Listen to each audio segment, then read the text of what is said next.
The other one that pops into my mind too is when we think about employee gratification in a job, that gratification typically comes from feeling valued or feeling part of a group.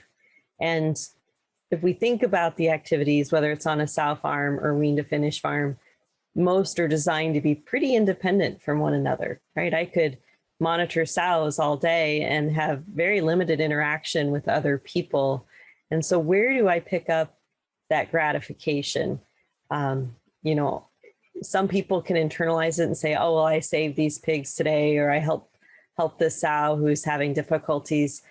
But not everybody works that way, right? So how do we help create that culture where people feel more like a team?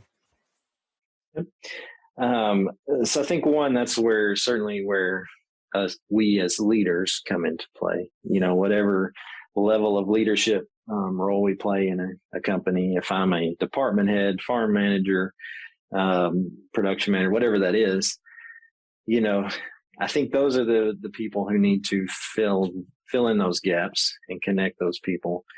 You know, one thing I've seen as important is helping people see the scope of the job they do. You know, that's one thing. If you start talking to people, you know, if somebody's only ever worked on a sow farm, they have no concept of what's happening after that pig leaves that farm. Or, you know, a feed mill. A feed mill is a amazing place, and, you know, super technology and all that stuff. And if I'm, you know, really in my little silo, I have no concept of that. So, you know, we've even done things where we take groups of people to see the feed mill, go to wean to finish barns and see, you know, just kind of get a concept of what that looks like. And then I think too is feedback. If I'm in a sow farm, you know, how I really benefit the company or organization, whatever, is by producing really high quality wean pigs. And everything I do is really a means to that end. But how often do they get that feedback or that recognition for, you're making fantastic pigs? You know, we kind of look at, you know, well, reject rates are where they're supposed to be, and your PSY is this, but really when sow farms are making fantastic pigs, that is helping your company in phenomenal ways. But they hardly ever get recognition for that. We gripe when they don't get it right?